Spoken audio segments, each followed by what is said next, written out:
NBA calls for suspension of new tax laws amid public outrage. Makinde criticizes Wiki, Tinubu government ahead of 2027 elections. Travelers decry skyrocketing fares as parks overflow with business. And away from Nigeria, UN warns Sudan crisis worsening as fighting intensifies. Hello and welcome to News Hour on Trust TV. I am Idris Baturi.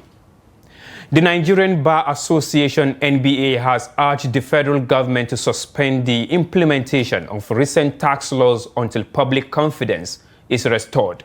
NBA President Mazi Afam Osigwe (SAN) said controversies surrounding the Tax Reform Act have raised concerns about the integrity, transparency and credibility of Nigeria's legislative process. The call follows a motion by House of Representatives member Abdus Samad Dasuki, who last Wednesday alleged discrepancies between the versions of the tax laws passed by the National Assembly and those later gazetted and publicly released. Political parties, civil society groups, and other lawmakers have also demanded a suspension of the laws, citing procedural irregularities. Osigwe stressed that laws of such magnitude must arise from transparent and accountable processes and called on authorities to act swiftly in the interest of constitutional order, economic stability, and the rule of law.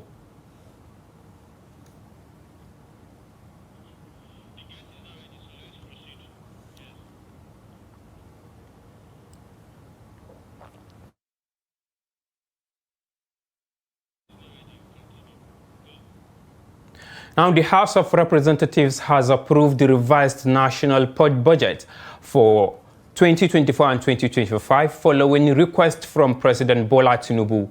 Lawmakers also witnessed a fresh wave of defections from River States. The report.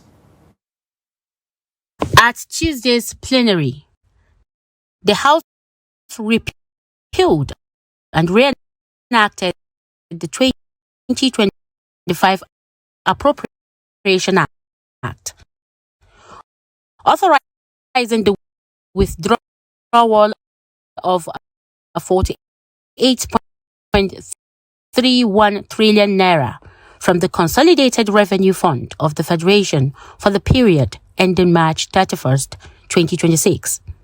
Lawmakers also revised the 2024 budget, approving an expenditure of 43.56 trillion naira. Two letters from President Tinubu, dated December 18th, formed the basis for the legislative action and dominated discussions in the House. Aggregated revised expenditure 48 trillion 316 billion 242 million 591,185. Statutory transfers, debt servicing 14 trillion 317 billion 142 million 689,548 naira only, while recurrent expenditure is 13 trillion 588 billion 9 million 782,673 naira. Capital expenditure is 16 trillion 765 billion 328 million 860,640 naira only. Mr. Speaker, honorable colleagues, our observation is as follows. The committee made the following observation and findings. Under the 2024 Appropriation Act Repeal and Enactment, the bill an additional of 8.5 trillion was introduced into the capital component to accommodate special intervention, particularly in response to the security, humanitarian and economic emergencies. The revised 2025 budget allocates 3.64 trillion naira for statutory transfers, 14.31 trillion naira for debt servicing, and 13.58 trillion naira for recurrent non-debt expenditure, while capital spending was marginally increased by about 60 billion naira. The Committee of Supply considered both appropriation bills in quick succession before adopting them at third reading. Contribution to the Development Fund for Capital Expenditure for the year ending 31st March 2026 and for related matters, and in so doing, approve clauses 1 to 13, the schedules and the long title of the bill. The National Assembly has acted to ensure Nigeria does not operate multiple budgets at the same time. The House has now adjourned for the Christmas and New Year recess, with plenary sessions set to resume on January 27, 2026. In a related development, 6 more lawmakers from Rivers State defected the People's Democratic Party to the All Progressive Congress. Their letters were read during a special plenary session, barely a week after 4 other PDP lawmakers switched allegiance. The defecting lawmakers cited internal PDP divisions and commended President Tinubu's administration, pledging support for national development. APC national leaders, including the Deputy National Chairman North, National Secretary, and a national youth leader, were present to witness the event. After a review of the current state of the People's Democratic Party at the national level, with different factions, clear division, and unresolved leadership crisis, which had made it practically impossible for the PDP to function as a political party. Furthermore, the APC under the leadership of President Bola Ahmed Tinubu GCFR represent a renewed hope and a vision that I believe will better serve the interests of my constituents. With the latest defections, only 3 PDP lawmakers from Rivers State now remain in the House of Representatives, marking a significant shift in the state's political landscape. The political realignments ahead of 2027 are beginning to take shape. Oyo State Governor Seyi Makinde has ruled out any support for President Bola Tinubu's re-election bid, saying his backing of Tinubu in 2023 was a mistake. Here's the reports. Oyo State Governor Seyi Makinde says he will never support President Bola Tinubu's re-election in 2027, openly expressing regret over backing him against the People's Democratic Party's presidential candidate Atiku Abubakar in the 2023 elections. I was in a meeting with the president and Wike, and I'm saying this, in an open chat. The president's chief of staff was also in that meeting, and a few others. And Wike said to the president that, well, sir, I will hold PDP for you, against 2027. I was in shock. So we got up, we got to the veranda. I said, Wike, did we agree to this? I don't like talking about people, and I will not talk about people or talk about events. But I'll talk about the real issue. The real issue is that Wike would like to support the president for 2027. That's fine. It is within his right to do that. But also some of us that want to, ensure that democracy survives in Nigeria, we don't drift into a one-party state, and we want to ensure that PDP survives. It should also allow us to do our own thing. Makinde, who spoke with journalists in Ibadan, said his decision in 2023 was driven by the belief that Tinubu will stabilize the country and work with capable hands to address Nigeria's challenges. Expectations, he says, have not been met. I can make mistakes. I'm human. I supported the current president, even though in another party at that time, because I thought, even though I never dealt directly with them, I thought we'll do what is right for the country, research the country, like I said, bring people from, all over that can help the country. But unfortunately, that is not what we're seeing. So I regret that action. Yes, I do. On his growing rift with Minister of the Federal Capital Territory Nyesom Wike, Makinde accused him of attempting to position the PDP in support of Tinubu's 2027 bid. A move, he said, contradicts the principle of democratic pluralism. While acknowledging Wike's right to his political choices, Makinde said such decisions should have followed broader consultations within the party. The Action Democratic Party has slammed the All Progressives Congress, saying its economic and security policies have made daily life harsher, more insecure, and uncertain for Nigerians.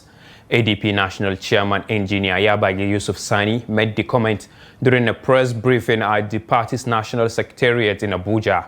He said the criticism stems from patriotism and a constitutional duty to hold the ruling party accountable. That's why, in spite of all this insecurity you're talking about, you find all these white people, all other people that are coming to Nigeria.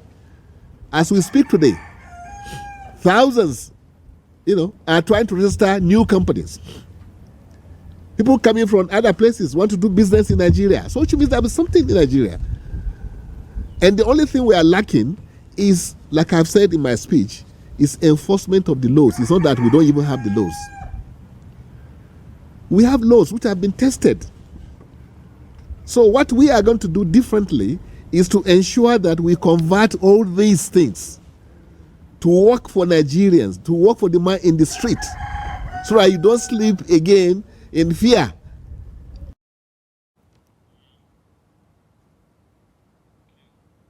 The political crisis within the People's Democratic Party, PDP, deepened on Tuesday as two senators from Rivers State formally defected to the ruling All Progressives Congress, APC. Senators Allwell Onyeso of Rivers East and Barinada Mpigi of Rivers Southeast made the announcement on the floor of the Senate during plenary. Both lawmakers thanked the PDP for providing them a platform, but noted that persistent factional disputes made continued membership impossible. They stressed the need to align with the federal government to better serve their constituents. A high-powered APC delegation, including the National Secretary, South-South, Vice Chairman, Deputy National Chairman North, National Youth Leader, and Rivers State Chairman, received the senators, hailing the move as a significant boost for APC's influence in the South-South ahead of the 2027 elections. I write to officially announce my defection from the People's Democratic Party to the All Progressives Congress. This decision is coming on the heels of several consultations with Rivers East Senatorial District people, whose collective aspirations I represent, and several other stakeholders to ensure the effective representation of Rivers East Senatorial District people in the red chambers. This is from,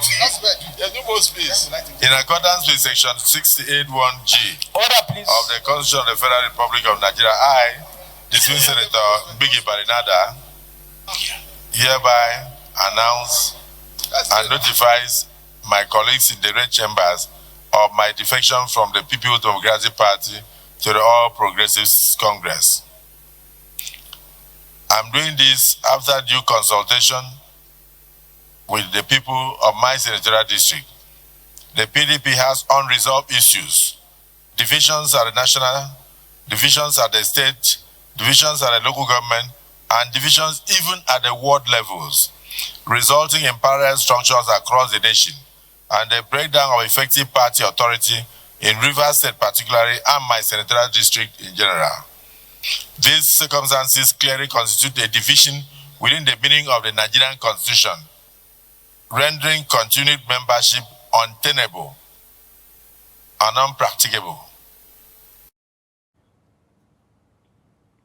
As families across Nigeria prepare for Christmas, the cost of food remains a major concern. Inflation has eased in recent months, but the pressure on households' budget is still real, forcing many families to adjust how they shop and celebrate. Amina Ibrahim reports. At markets across the country, there are early signs of relief. Prices of key staples such as rice, tomato, pepper, onion, and cooking oil have softened, offering some breathing space compared to the sharp spikes recorded around this time last year. I expect that things will be a little bit hyped up, because that is normal syndrome for Nigerians. We try to, during every season, we try to pick things up so that maybe to inconvenience ourselves, I don't know, but we do it regularly to make more money.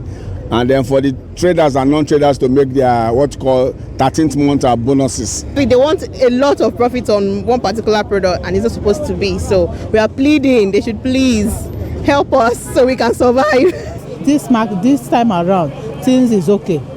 It's okay. You can see everybody. There is nobody in the market that you see a frowning face or as if something is happening, something bad has happened somewhere. At least we thank God for this year. But the story changes when it comes to protein. Chicken, beef, fish, and some spices remain expensive, keeping many shoppers cautious. As a result, families are buying smaller portions and rethinking festive menus. There's no money. People don't have money to come inside market to buy market. Is it when you have money, that is when you move to the market to go and buy? You understand? But when there's no money in your hand, you cannot go.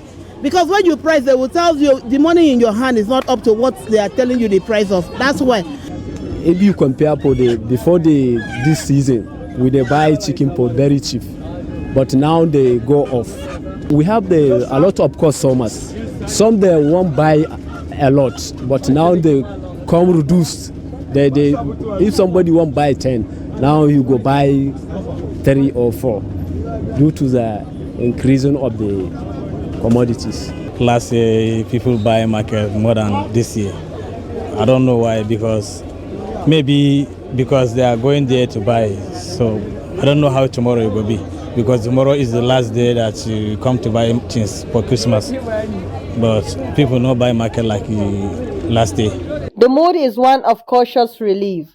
Shoppers are leaning on cheaper staples while cutting back on higher cost items. For many households, the celebration continues under a thinner budget shaped by fragile economy. Amina Ibrahim, Trust TV News, Abuja. As the Yuletide season approaches, thousands of Nigerians are already traveling to their hometowns to spend Christmas with family and friends. But this year's festive movement is coming at a higher cost, as transport fares rise sharply across major routes. Trust TV's Noel Samson report from Utako Market, Utako Motor Park, Abuja. Motor parks across major cities are alive with activity as the festive travel rush builds.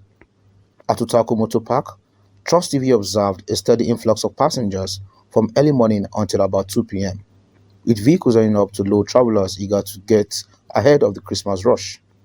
With demand surging, transport fares have also climbed, particularly on interstate routes. Commuters say prices are noticeably higher than during normal travel periods. At Utako Park, fares now stand at about 35,000 naira from Abuja to Lagos, 30,000 naira to Yola, 15,000 naira to Jos, and 40,000 naira to Onitsha. Many passengers say the increase is forcing them to rethink travel plans or delay their journeys. I can say it's expensive for me, or for an average person is somehow expensive, but some people need to see their family, so they will pay. So how much money do they go? Okay, I'm paying 35. The park is looking really rowdy, and I'm afraid it's looking like it's going to be a stressful journey. It's expensive, definitely, because I believe before now it wasn't up to this. Though I've not been committing these routes before, but I think it must be on the high side. Drivers, however, offered a different explanation. Some insist fares have not increased, arguing that current rates reflect operating costs rather than festive pricing. Speaking to Trust TV, Gbenga Wolabi, NURTW branch chairman for long-distance journeys at Utako Park, maintained that fares remain competitive when compared with other transport companies. But we, NURTW, we doesn't increase our price. If you go to private companies, our state chairman did not allow us, or the federal, the national chairman National Union Road Transport Worker, Alhaji MC Oluomo, and the state chairman, Alhaji Dauda Kerishi, did not allow us to put any price because of how the situation of the country. Because they have been telling us all several times to enable us to put all our drivers and the passengers in order in the motor park. That's why if you can go, you see the rushing in the motor park. Why is that? We don't increase our price. The reason why is that when you go with people there, no passenger for you to come back. So you have to follow road and come back. That is why the money you collect is the one you will add fuel to come back, to come and carry. We didn't add 10 kobo for them, for the amount we are carrying before. From here to Mina, we are collecting 8,200. It's not too much, sir. We are collecting before. We were supposed to add. But we didn't add anything. With just days to Christmas, travelers are left balancing the urgency of festive travel against rising transport costs as motor parks brace for even heavier traffic in the days ahead. Noel Samson, Trust TV News. Now back to Kano State, where Governor Abba Kabir Yusuf has officially commissioned the Kano State Neighborhood Watch Corps during a passing out parade at the Sani Abacha Stadium. The newly established corps comprises 2,000 operatives deployed across all 44 local government areas of the state, aimed at strengthening grassroots security and intelligence gathering. Governor Yusuf emphasized that the corps would be fully equipped to tackle major criminal activities, including banditry, drug abuse, thuggery, and other threats to public safety in both urban and rural communities. Establishment of the Neighborhood Watch is a masterstroke in this dual strategy. Firstly, it makes us safer. We are professionalizing our community security approaches to decisively confront the security challenges threatening our borderlands. Secondly, it provides dignity and purpose. With the graduation of over 2,000 of you today, we have formally taken over 2,000 young men and women of the streets and placed them onto the front lines of civil service.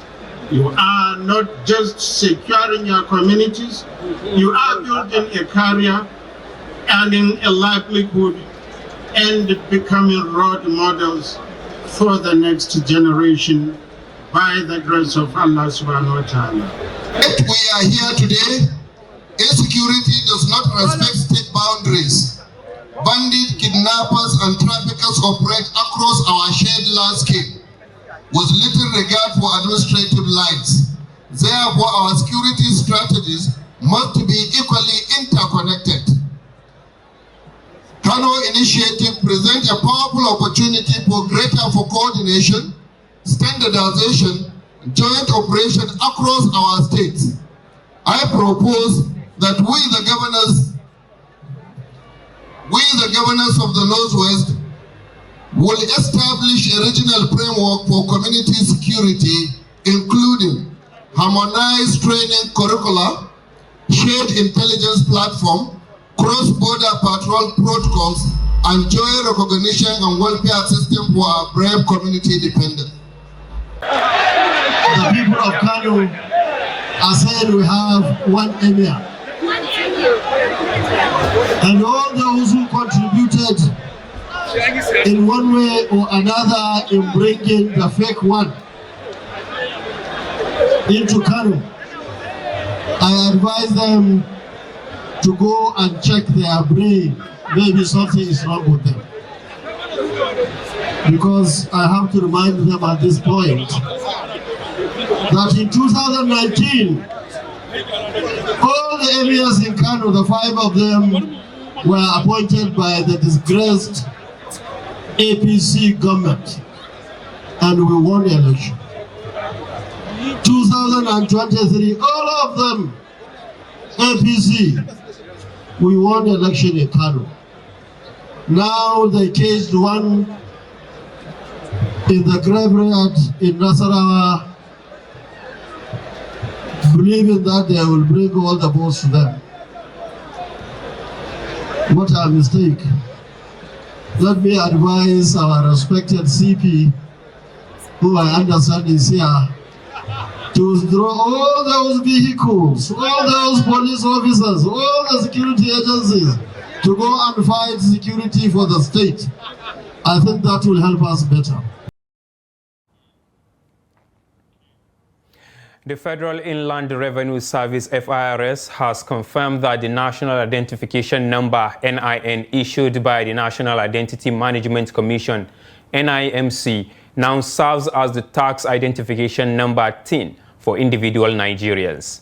The announcement made as part of a public awareness campaign on the new tax laws clarified that registered business will use their Corporate Affairs Commission, CAC, registration number as their official tax identifier. The move addresses public concerns over tax ID requirement for certain transactions, such as opening bank accounts, and is part of the Nigerian Tax Administration Act, NTAA, effective January 2026. FIRS stated that the system aims to simplify taxpayer identification, prevent duplication, curb tax evasion, and ensure fairness, urging Nigerians to disregard misinformation about the reform. The Sokoto State Command of the National Drug Law Enforcement Agency, NDLEA, has arrested 146 suspects and seized 982.8 kilograms of illicit drugs in the last 4 months. The State Commander, Mustafa Muhammad Gidadu, disclosed this on Tuesday while briefing journalists on the command's achievements since assuming office. He revealed that those arrested include a 72-year-old man. According to Gidadu, 13 suspects had been convicted while 18 others are currently facing trial. He added that 18 drug-dependent individuals have also been rehabilitated and successfully reintegrated with their families. The seized items include 54 cartons of codeine-based cough syrup intercepted along the Nigeria-Niger Republic border, as well as 15 bags of cannabis sativa concealed in sacks of sawdust and transported from Edo State. Other seizures include 198 blocks of cannabis sativa, diazepam, and other illicit substances. The NDLEA commander attributed the success to the support of the Sokoto State government, collaboration with other security agencies, and timely intelligence report from members of the public. He reaffirmed the agency's commitment to eradicating drug abuse and trafficking in the state, stressing that sustained public cooperation remains vital.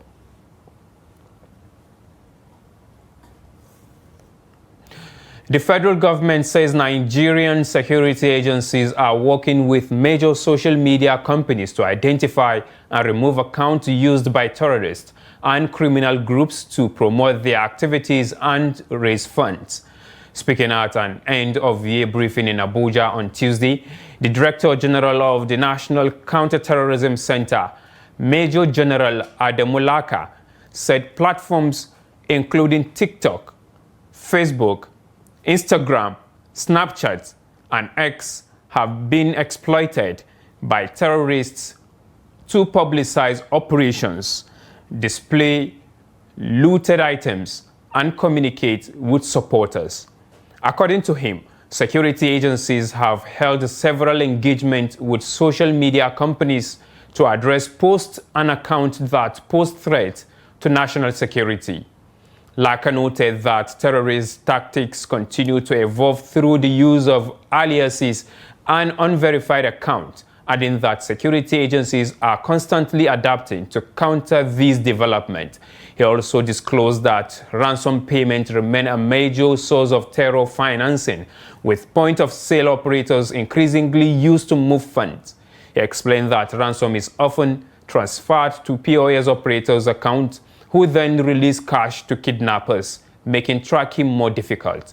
The NCTC boss said security agencies have intensified efforts to trace ransom payment, arrest those involved, and disrupt terror financing networks, although operational details cannot be disclosed for security reasons. Moving now to more stories, the China Mining Federation of Nigeria has dismissed allegations linking Chinese companies to illegal mining and terrorism financing in Nigeria's solid minerals sector. The federation described as false and misleading a report circulating on social media that alleges Chinese infiltration of this sector.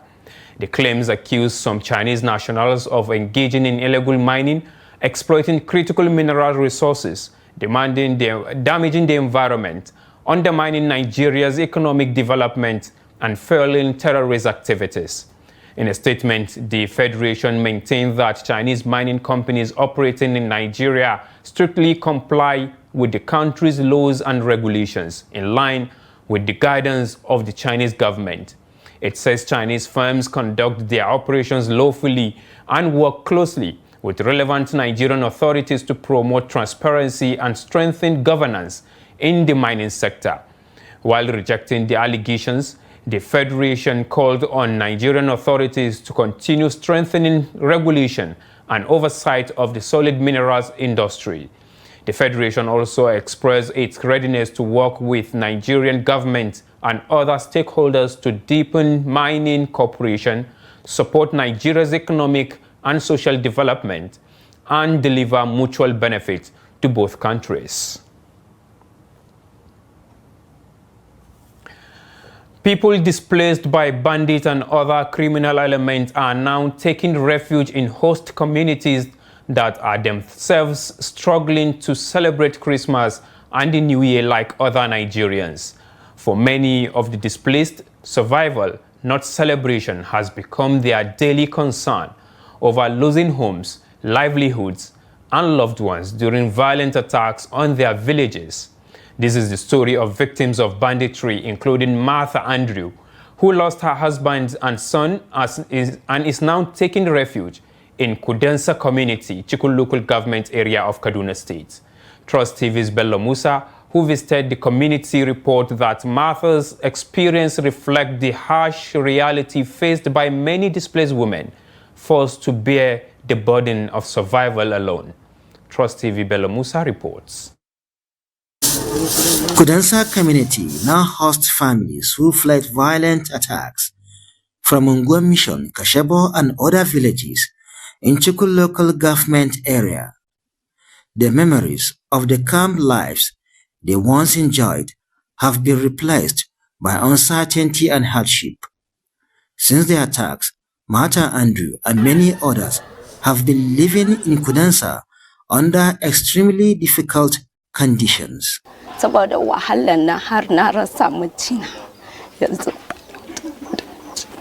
Because of the difficulties we have been facing since my husband died, I do not know where to put myself. I do not know where to start from. Because of the difficulties I am facing. In the past, during Christmas period, we would take a bag of rice or corn or even tomatoes to the market to sell and use the money to celebrate Christmas. But now we are only struggling. Shinkafa sai da mu ɗauka mu kawo kasuwa mu sayar da shi mu samu kuɗin sha'ani mu siya ma yara kaya. For Martha Andrew, a widow and mother, the penny goes beyond displacement. After the demise of her husband, she continues to struggle with little or no hope to survive her condition. Ba abin da nake yi sai da ina gan wani yana da wanki.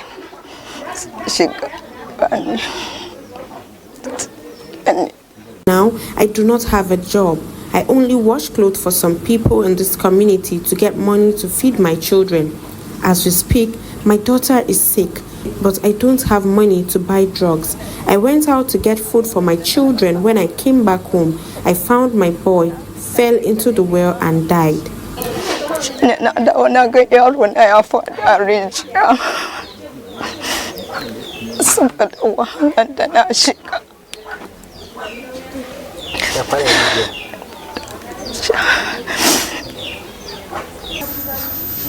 While other parents prepare clothes, food, and slaughter animals to celebrate Christmas, Martha says she cannot even afford medication for her sick daughter at home. Na cikin shirye-shirye na Christmas a yanzu na rasa yaya zan. We are preparing for Christmas and I don't know how to buy things for my children that are alive. I am appealing for help so that we get out of this situation.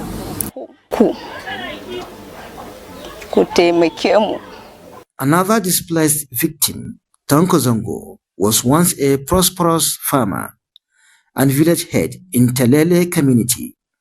He recalls how he used to slaughter cows and share meat with villagers during Christmas celebration. Today, he says, getting daily food has become a challenge. During Christmas, we used to slaughter cows in our community, but now getting food is difficult. We want help because we are farmers, but we don't have farms here, and our children are still strong enough to farm.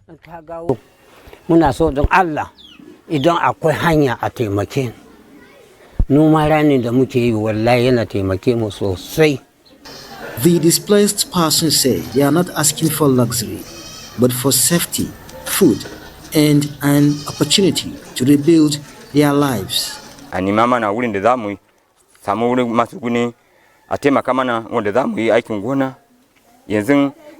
We are appealing to the government to provide a place where we can settle and farm.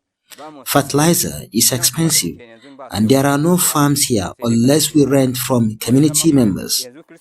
In my clan, we used to slaughter 45 cows during Christmas, but now we can't even buy a chicken, and children don't go to school.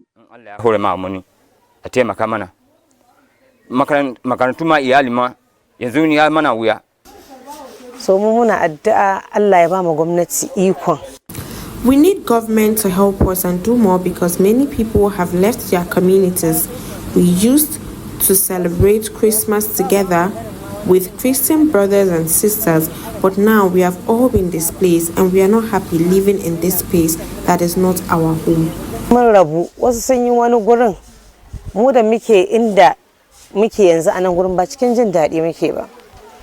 I would rightly say this because they say behind a successful man there is a woman. So this woman is the backbone of the home. And this woman, she takes care of the man, she takes care of the children and her environment. And now that she has been displaced from where she has been, we know it is not easy for her to manage herself.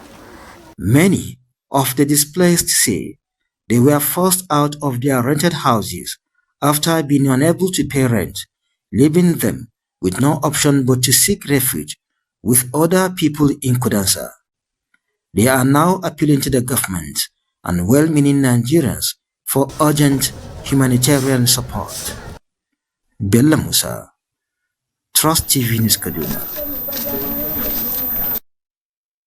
Aggrieved public school teachers in Kwara State, under the umbrella of the Nigerian Union of Teachers (NUT), on Tuesday passed a vote of no confidence on the state leadership of the union. The teachers staged a protest at the NUT State Secretariat in Ilorin, accusing the leadership headed by Comrade Yusuf Wahab Abiola of failing to adequately defend their welfare and interests.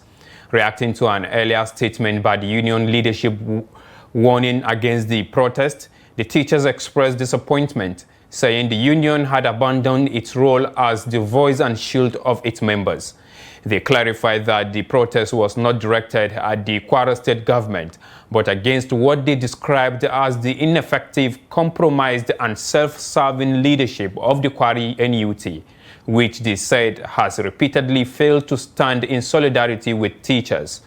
The protesters lamented years of neglect, noting that teachers in the state remain overworked, underpaid, and excluded from key welfare policies.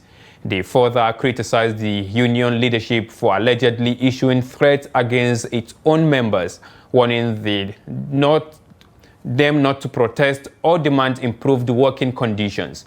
Recall that the NUT chairman and deputy secretary general in the state, Comrade Yusuf Wahab Agbola, and Moni Mike Modesty had earlier issued a statement distancing the union from the protest. The statement stressed that the Kwara State wing of the NUT neither authorized nor endorsed any protest against the state government or any institution, and directed teachers to disregard what it described as illegal calls for protests. In Abuja, a different kind of book market is thriving not in bookshops, but on busy highways and in traffic. Roadside book selling has become a fast-moving business, offering convenience and cheaper prices to motorists and commuters. But behind the quick sales are deeper questions about copyright, piracy, and author earnings. Amina Ibrahim reports.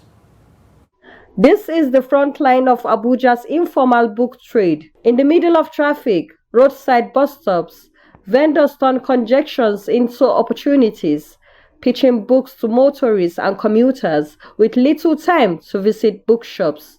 I love books, so I buy books wherever it is I find them. If I get a book at the bookshop, what I'm looking for, I will buy. But if I get to also see by the roadside what I'm looking for, I'll buy. For me, it's just wherever I see books, wherever I see books that I love, literally.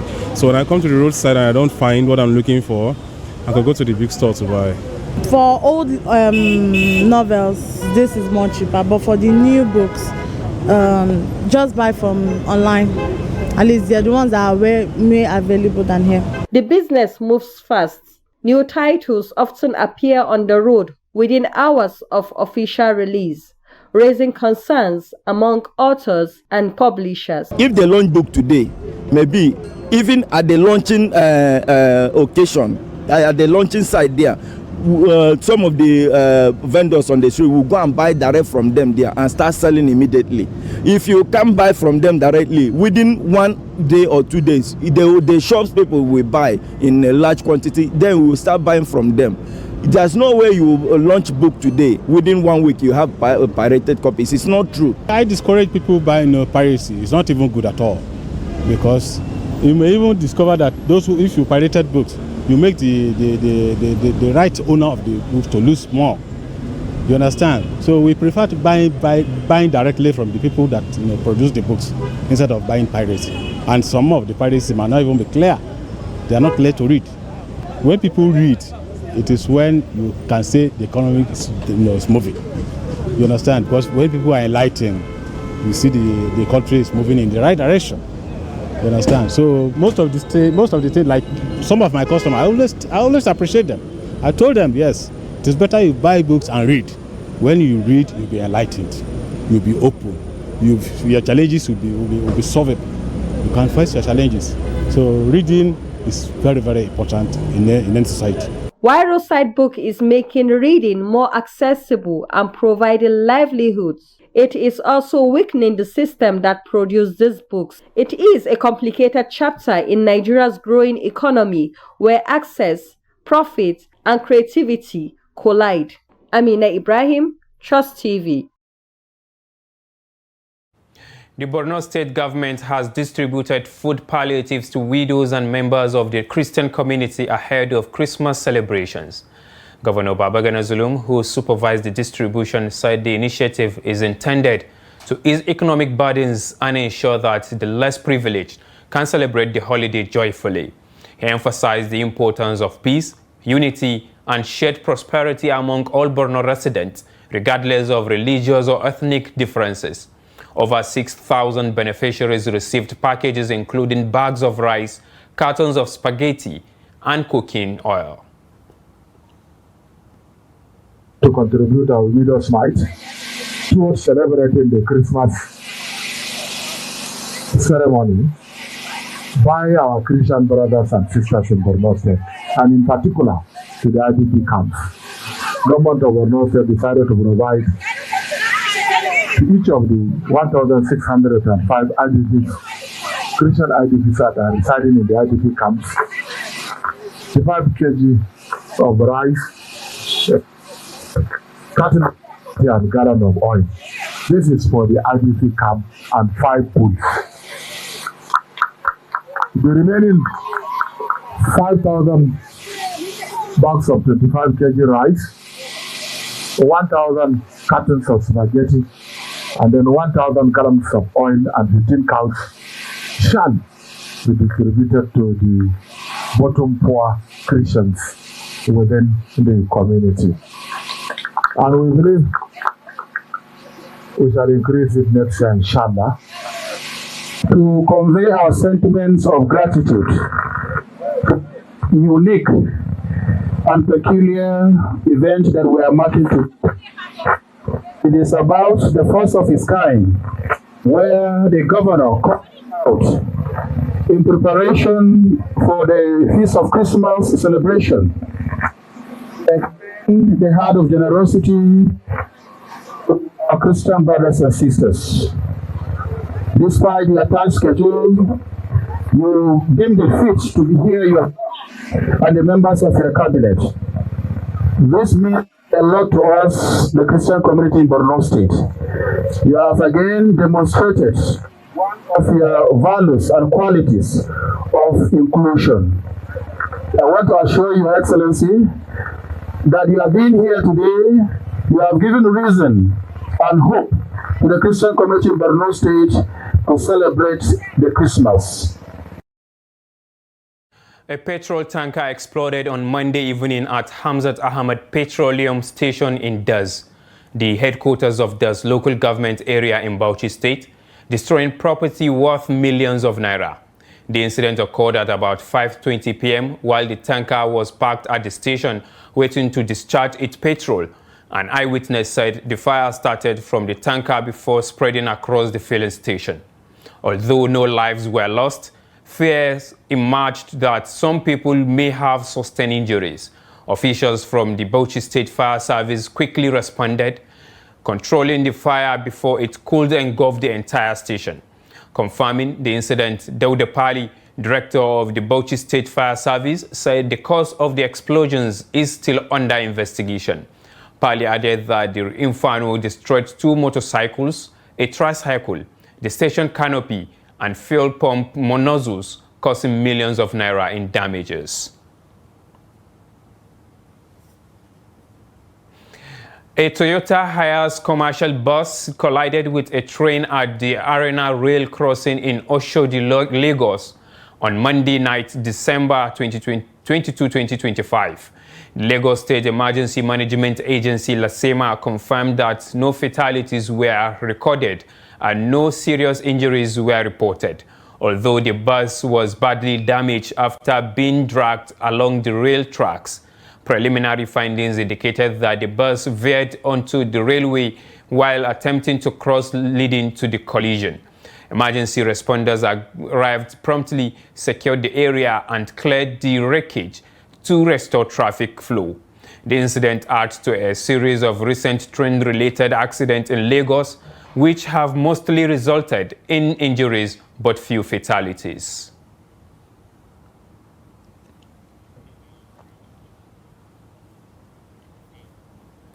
Now in business, Nigerians paid an average of 1,061 naira per litre of premium motor spirit petrol in November 2025, according to the latest price watch by the National Bureau of Statistics, NBS.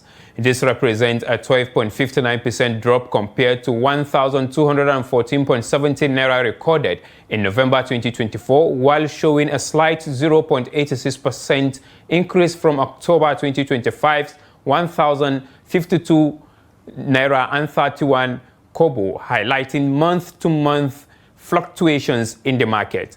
Regional variations showed Borno State with the highest average petrol price at 1,133.86 naira, followed by Sokoto at 1,118.83 naira and Kogi at 1,111 naira. Conversely, Oyo State had the lowest at 997.39 naira, with Nasarawa and Lagos posting 1,015 naira 0.12 and 1,021.40 naira respectively. Zonal analysis revealed that the Northwest recorded the highest average petrol price at 1,084.04 naira, while the Southwest had the lowest at 1,036.12 naira. The Nigerian Midstream and Downstream Petroleum Regulatory Authority (NMDPRA) said petrol supply rose significantly in November, increasing to 71.5 million liters per day from 46 million liters per day in October. Similarly, national consumption grew by 44.5%, reaching 52.1 million liters per day against 28.9 million liters in October, creating an excess of 37.4 million liters. Now, away from Nigeria, the United Nations has warned that Sudan's humanitarian crisis is rapidly deteriorating as fighting between the Sudanese army and the paramilitary rapid support forces intensifies.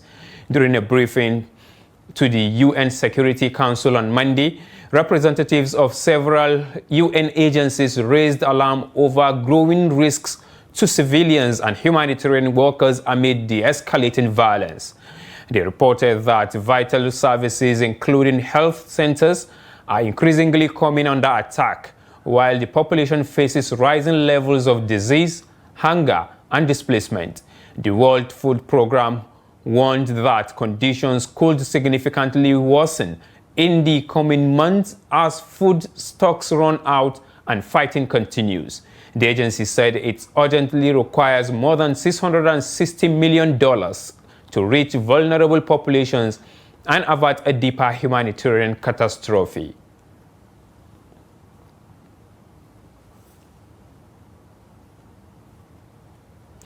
And now in sports, sport enthusiasts have expressed disappointment over the non-inclusion of Nigerian referees among the officials selected for the 2025 Africa Cup of Nations, which kicks off today in Rabat, Morocco.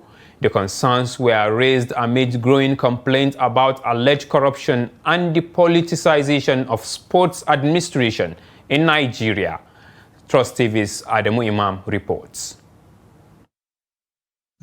Football lovers in Bauchi State, particularly followers of local and international tournaments, say they are deeply troubled by the absence of Nigerian referees in the list released by the Confederation of African Football, CAF. According to the funds, Nigerians' continued exclusion from major continental officiating duties reflect deeper challenges within the country's sports system.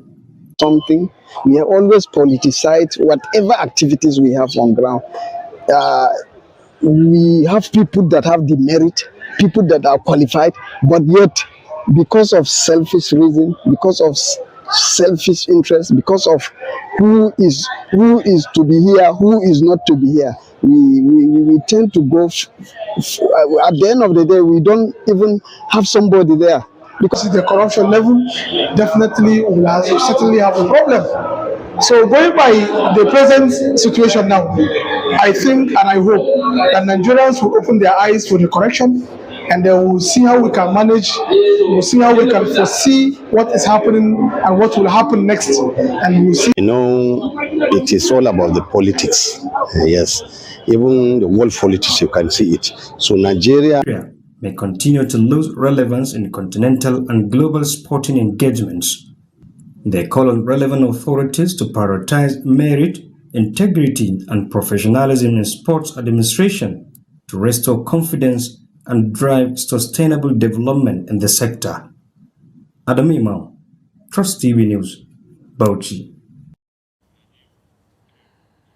And with that, we've come to the end of the News Hour on Trust TV. Do not forget to follow us across all our media platforms and also watch us live on YouTube for more news programs and documentaries. I am Idris Bature, thanking you for being with us. Good night.